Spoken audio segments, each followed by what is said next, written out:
This tutorial will show you standard operations and options. This app is called the House DNA Robot, or House DR for short, version 7.26.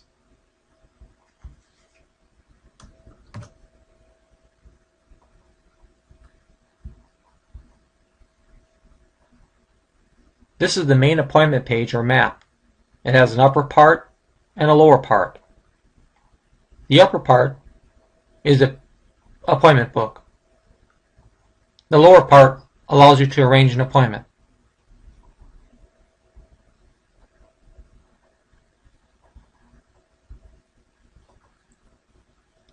Pick a date from the calendar. Select times from the timetable. Select the color to distinguish the patient in the patient appointment book by blocks of time.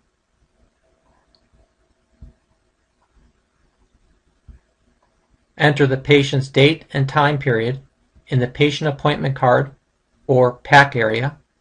You will notice that these times have been removed from the timetable to prevent overbooking or double booking. In here we'll put the reason for the patient's appointment. Let's say the patient's coming in for an injection.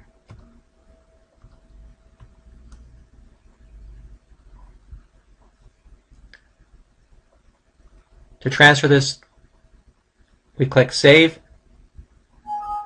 and the appointment change is made.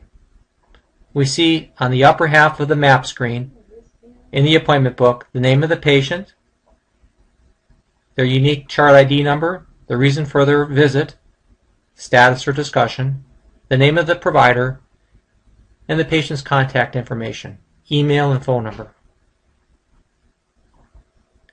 Now this is the screen that the doctors, clinical staff, and treating professionals will be using. The lower part is for administration and business people. The other screen is called the template, the routing template. To access the routing template, just click on the patient's name,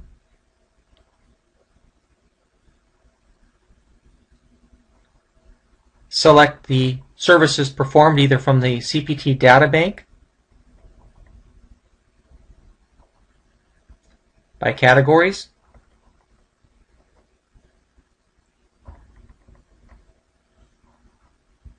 or by using the predictive text box.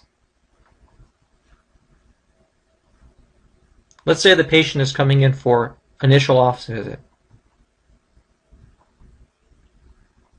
In this case, IOV represents the code 99204. You can make up any 3-letter codes or 2-letter codes or more to be representative of a CPT code number and CPT code description. In this case, the provider uses the in-house letters IOV to mean initial office visit and be representative of the CPT code 99204. Other in-house codes can be used to represent other services, including other levels of visits. For example, 99203 is representative by adding the letter S on the in-house code to represent a simple or initial office visit of a lesser level, 99203. Let's select that. Likewise, other procedures are entered in. Instead of remembering the code for injection, we may wish to use INJ to represent injection. In this case, INJ, without being any more specific than this, INJ IN represents injection intermediate, or 20605. INJP is representative of 64450. Again, any letters can be used to be representative of any codes. It's a matter of what each provider can remember and likes to use for their in-house codes and descriptions. BK can represent below the knee cast and is representative of the CPT code 29405. Of course, we can always use the code numbers. Here, the predictive text will show you that the 8 brings up intraoperative tissue culture, but as we enter in additional numbers, it becomes more specific. This data is entered into the CPT DX field down here. Now that we've entered in the services and procedures, evaluation and management codes, now we need to select diagnosis codes to correspond.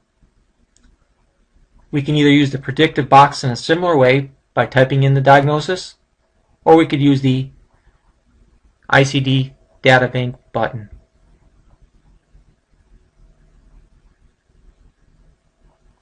Double click. It appears here, and we select where we want it to go.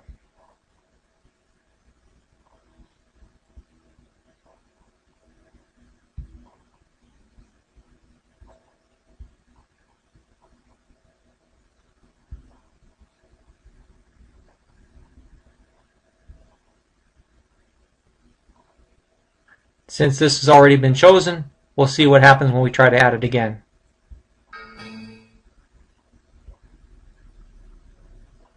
So let's find another one. Let's use this one down here.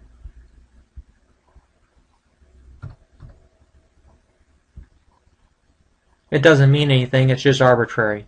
Likewise, we're not going to really match up the CPT and diagnosis codes at this time. We'll save that for another tutorial. But it's important to match up the correct ICD with the correct CPT.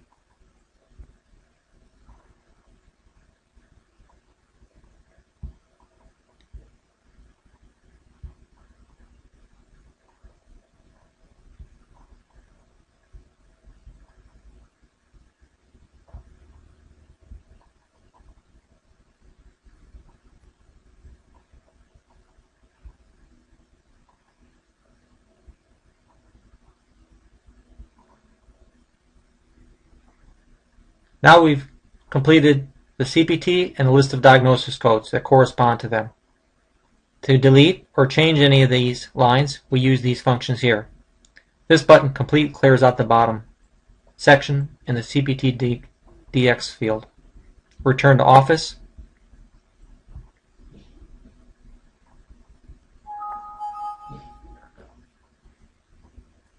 If we're going to schedule a surgery,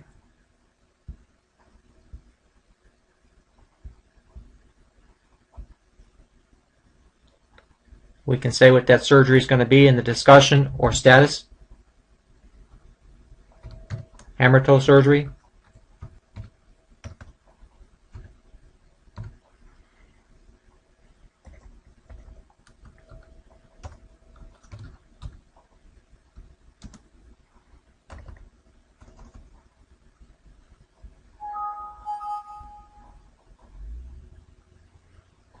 Now,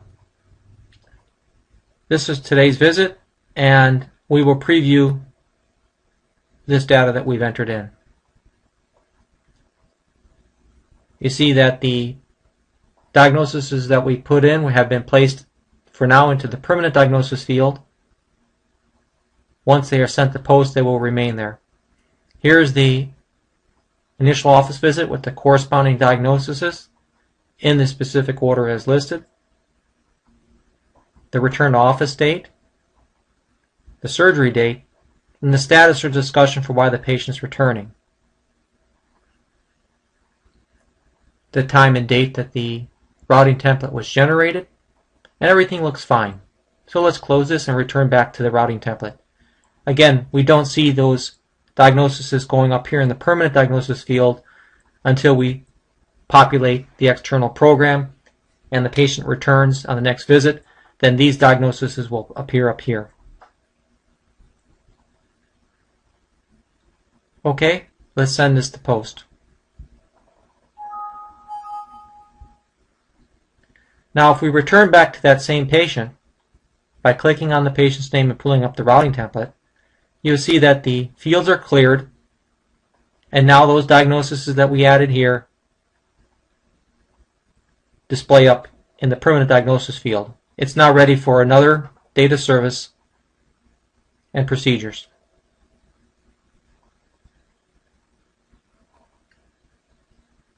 This concludes the general description of how to make an appointment and pull up a routing template page.